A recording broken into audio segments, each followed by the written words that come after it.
Hello, I am super excited to have on this Women History Month for Manifest 31 such a beautiful woman. I have the opportunity to not only have met her, to get to know her, but to just see her advocacy in our community right here.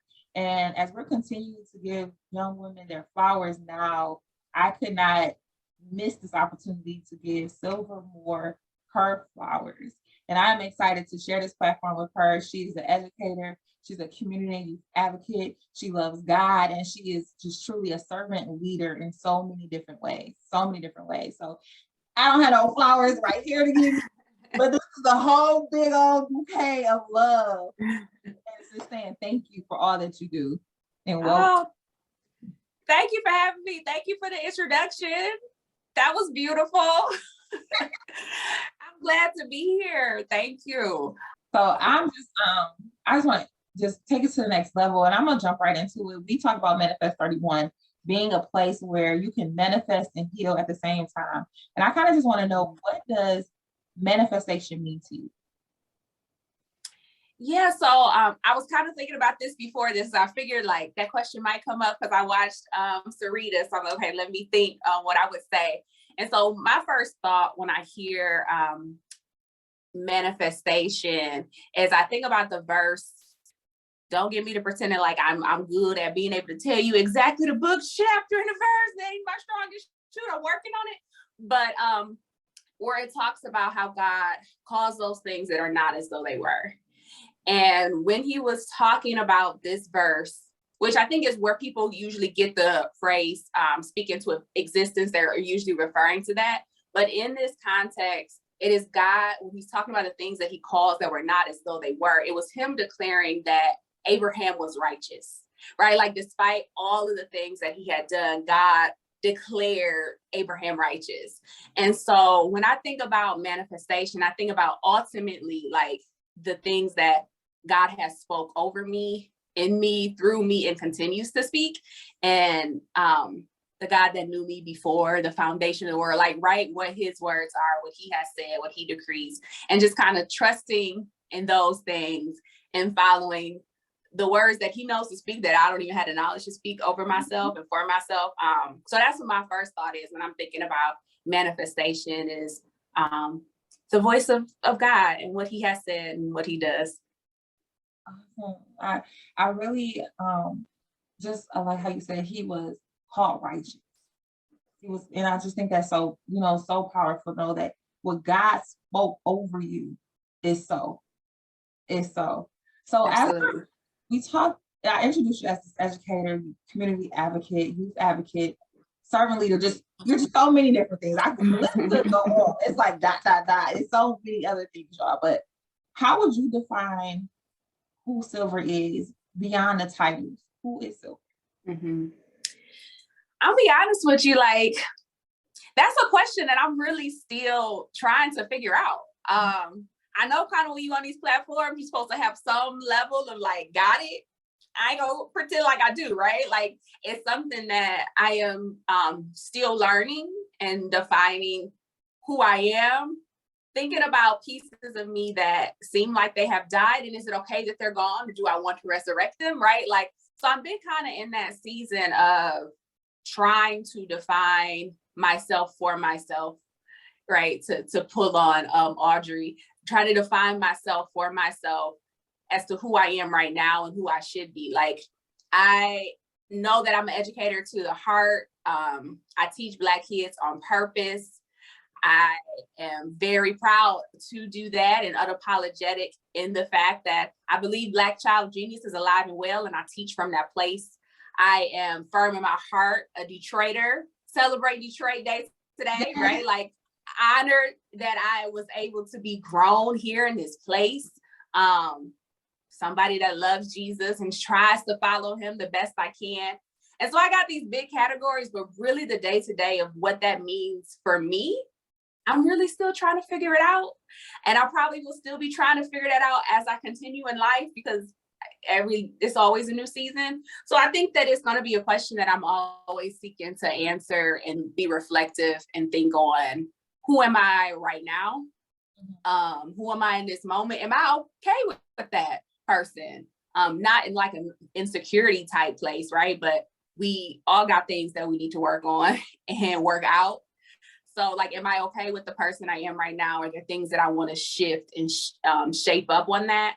So I'm in a growing process. I think I got the big buckets down. I know for a fact, like education, that's where I'm called to do. Like, I know that I did not make a mistake in choosing Christ, right? Like these things I know for a fact, but the nuances, I love clothes. That's another thing I guess you could say on me, but I'm still figuring out, enjoying the ride, not all the time. Sometimes it's not fun trying to figure it out, but trying, I'm still, yeah. I appreciate you saying that, and the keyword of just trying. I'm not, it's like a continual evolution of oneself and continue growing through different seasons. So it's not one thing that you can be defined to, or this is just who I am. Who I am changes daily, and I'm okay with that. Yeah. I'm okay with that. And I think that's, come on, I love it. I love it. And as we just continue to move forward, one of the areas I want to talk about is the fact of like, as that educator, as that servant leader, as a community advocate, youth advocate, what are some of the things you're doing in the community just so people can either follow it or just be aware of what you're bringing to our community? Yeah, so my family has a nonprofit organization, SDM2, Project Education, and me and my sister are actually the namesakes of the organization. Both of our initials are SDM, hence the SDM2. And we are firmly rooted in building our communities through building our youth. So what started out is when I was learning, it was my turn to learn to read. Like I was a struggling reader and it was just it wasn't clicking for me in the beginning. So what my dad did was he went and bought books for my entire class. He bought a book for every student in my class to invest in them. As I was a struggling reader, he invested in my classmates by buying books. And then from there, we ended up just doing like back to school events and started giving away school supplies and computers and printers, and things just kind of grew and flourished from that. We were having these huge back to school events. We would give out hundreds of supplies to youth every year. And then it got to a point where like, we were like, okay, so we're giving them a fun day. Like our back to school events were huge events. Like, so we're having fun. We're giving them the like tangible tools for school, paper and pencil. But what are we doing once they get in the building, right? Every year we would have this big banner and we would say, this is my year too. And like students were writing on it their goals for the years. And we were seeing things like, all right, this is my year to not get suspended. This is my year to get all A's. This is my year to not get in fights. And so we were like, okay, we have to be doing more than just giving school supplies. Like that's great, but that wasn't the full work. So then we branched from there and we're doing mentorship programs. The house that I actually live in, that I'm in right now, is actually a community house. So I live on a floor, but we use this place for, kids come after school to get tutoring, to use computer access, for library access. Then we started to figure out like, okay, we also need to make sure that they're healthy and that they're eating. If they're not eating healthy foods and have a full stomach, that'll impact their learning too.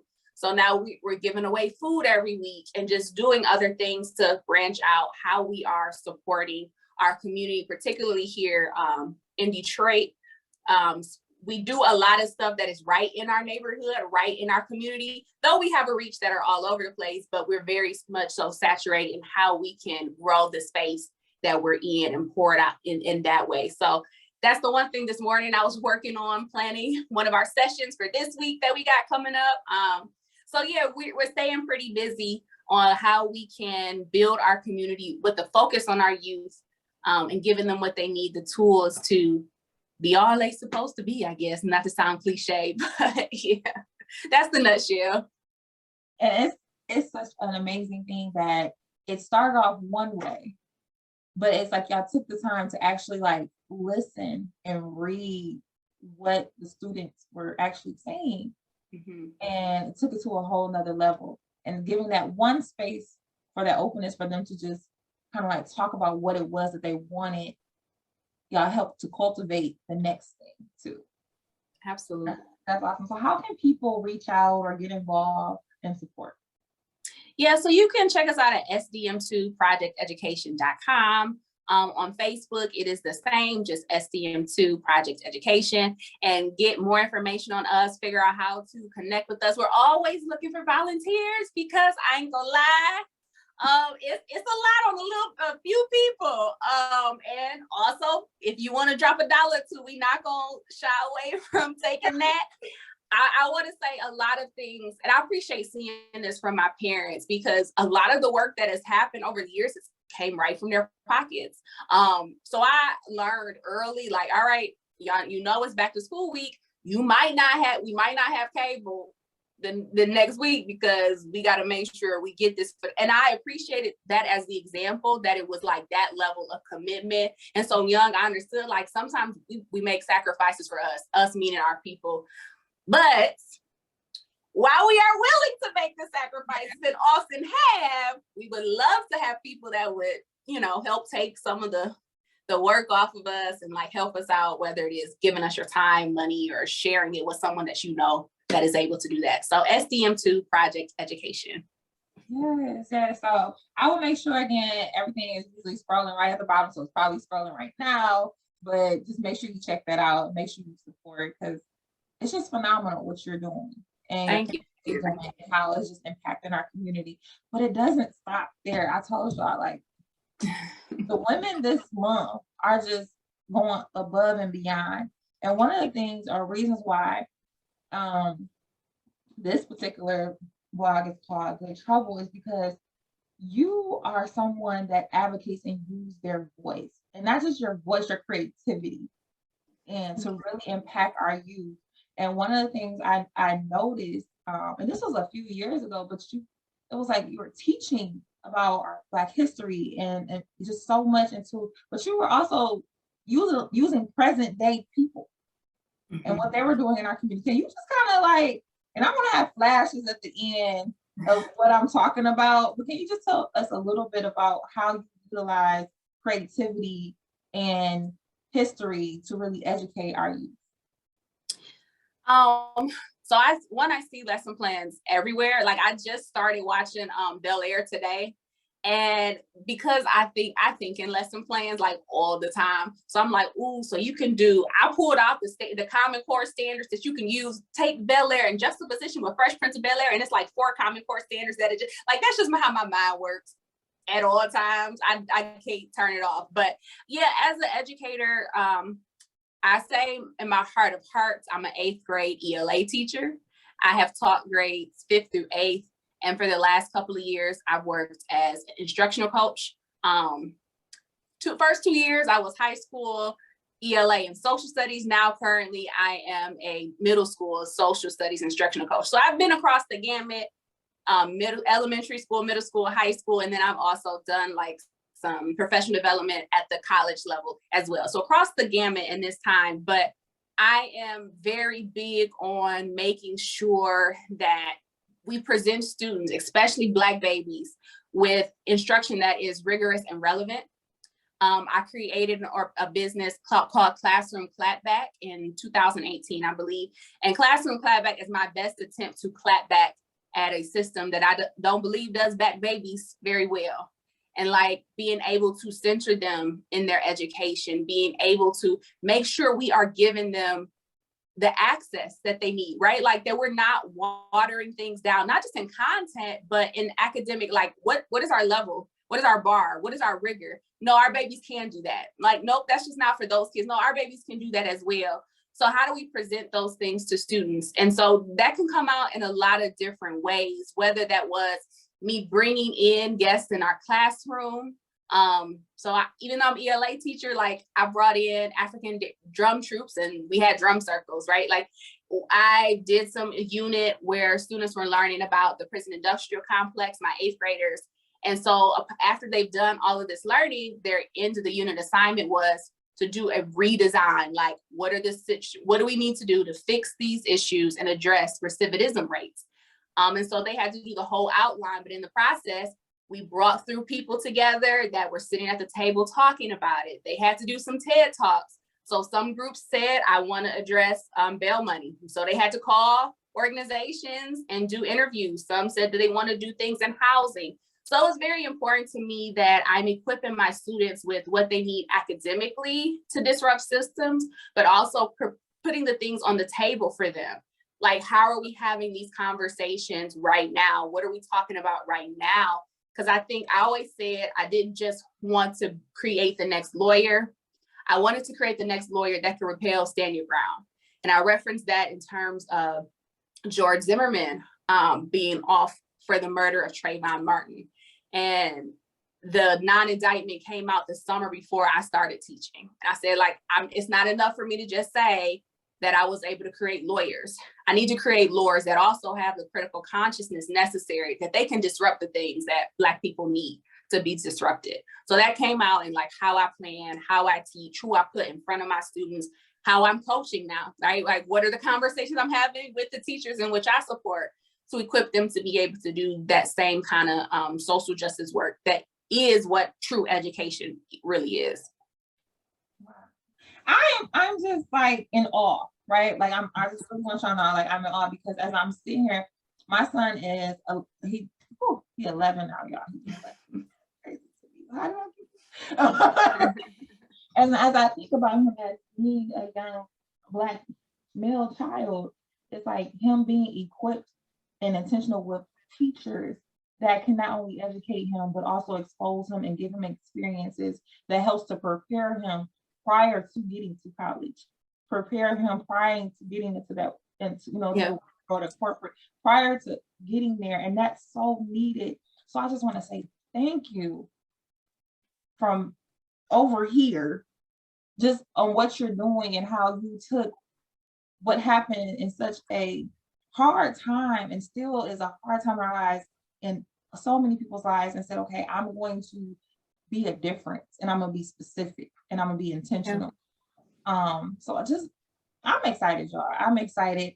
I don't know if there is any way that in your coaching for teachers, or is there a way for other teachers or educators to reach out to you to reach out for that consultant, being a consultant for them? Yep. So you can check me out on classroomclapback.com. It's the same thing on social media as well, Classroom Clapback. I am in the process of redoing my website. We are in this era of anti-critical race theory, which they say critical race theory is anything that is similar to anything I would teach. So a lot of my curriculum that from the platform I was using was removed from the platform. I got this nice little letter after years of it being up there saying that essentially I was talking about certain things that they no longer felt I should be talking about, and a lot of it was removed. So I'm in the process now of transferring my platform to allow for my curriculum to be available again. But still, I do also have professional development opportunities like this Saturday. That's on the to-do list as well, that I have some training that I'm supposed to be doing with some educators that are about in their 4th and 5th year in the classroom. So classroomclapback.com or Silver Danielle is my personal social media stuff. You can find me there as well. Awesome. So I will make sure everything Silver said either is scrolling or it'll be at the end of our video. Make sure you tune in for the end of our video just to get clips of different things that she is doing, her family is doing. It's going to be amazing. But yes, as we are like coming slowly towards the end, I want to just ask you a couple questions in regards to manifesting and going after everything that you're doing. What keeps you encouraged, or is there anything, a part of your testimony you can share with us that maybe it's just like, this is not just easy, I'm going through stuff too? Yeah. No, not easy at all. Like, it's not easy at all. So when I think about even how Classroom Clapback got started, my second year of teaching, I got diagnosed with MS, multiple sclerosis, and that made my teaching journey very interesting. It manifests for people a lot of different ways, but for me, it really affected my walking, like really, really heavy. So there were plenty of days that I'm like, I'm teaching from a chair because I really can't walk around this room. One particular year, I had a relapse or exacerbation, that's the MS language. And it led me to be in the hospital for 21 days. And so after that, I'm like, I have to make a change. Like I had done a lot of sacrificing and fighting through and pushing through, but I'm like, I can't continue to keep going like this. Like I need to live, and I like to walk as best as I can. So I was able to come into an agreement with my job that I would work part-time the next school year. And part-time just meant I only taught one grade level instead of multiple grade levels. Because there was a time I was teaching the entire middle school, 6th, 7th, and 8th grade, had to plan for all, it was just a lot. So I was able to work it out that I only taught one grade level.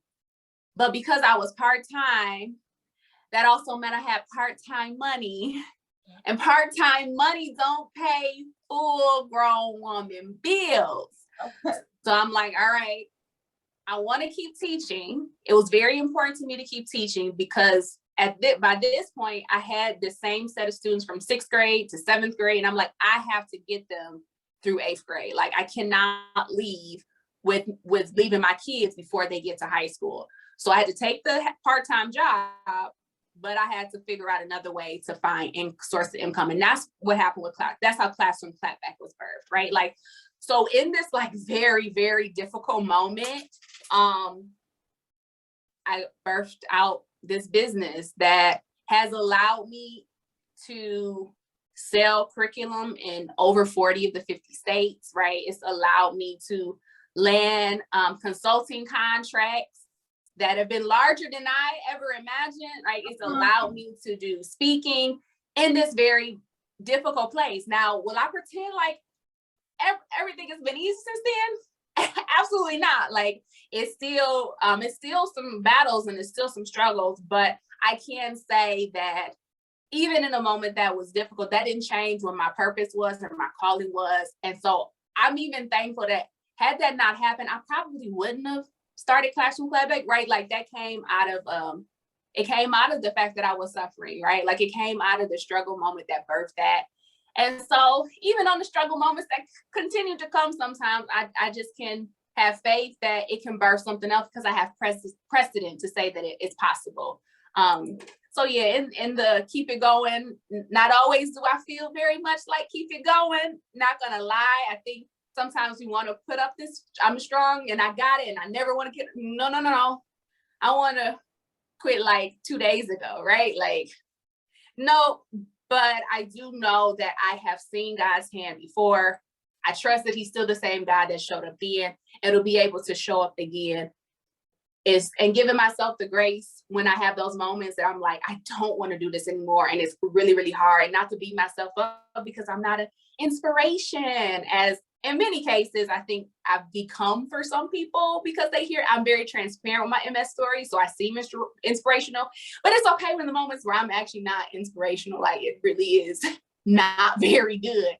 It's okay, and have grace for myself when those moments do arise. And as long as I need to lay down and like, I'm not fighting right now, I just can't do it. Allow myself to say I'm laying down right now and I'm not fighting, I'm not being up. So you can see me being up, I'm gonna be here as long as I need to be here. And then I'll get up and then I'll keep going because I've done it before, right? Like, it might not be as easy to do it the next time, but I will be able to do it again. And just keeping that in the back of my mind when I need to pull it out. So yeah. I wanted to say thank you for your transparency and your vulnerability, because I know that vulnerable moment of just knowing that like it's not always easy. Mm-hmm. And it, like you said, it's things that some people just won't and don't see. Yeah. But it's at the end of the day, it's about you saying that it's okay for you. It doesn't matter what anybody else said, but saying like those days, you say it's okay for you. And I just appreciate you being vulnerable and transparent. Because I wanted to quit 2 days ago, like right, or wanted to lay down and not be an inspiration for so many people. Because even though like we're doing this for Women History Month, we're doing this. Another reason why I asked you to be on this show is not just because of what you've been through and how you've inspired, but it's just the quality of person that you are. Thank you. And it's just the person, and that that to me means more than anything of what you could do and how you're advocating for community, you're advocating for this, but it's truly who you are and how you lead your life and love God openly and love yourself openly. And I think that is what and honestly, I think it was a post you did. I want to say it was a couple months ago that really stood out to me, but it was talking about how everybody was kind of like posting all this good stuff. Like this was happening for them, this was happening for them. And it was just like, you were basically like encouraging others while you were encouraging yourself that it's okay that you have nothing to post right now. Yeah. Everybody else is posting something, but it's okay that you don't. Yeah. And that really hit. And I was like, was she in my purse? Like, is she like, probably, but it was just you being true to yourself.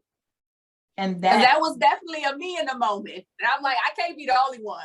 Because right now, my timeline is lit. Y'all living y'all best lives. And I'm like, I ain't got nothing to contribute right now. Yeah. And that is the one that I really hit and resonated. And I was like, that's powerful. So and that's what actually really drawn. It wasn't all this other stuff is great, and girl, I'm giving you a flowers for it because it's awesome. But that's what really pulled at my heart, was like, that's the truth that many of us need to see, that it's okay to not always be in a place where you gotta be hitting all these things, all these avenues. And I just thank you for that. Thank you.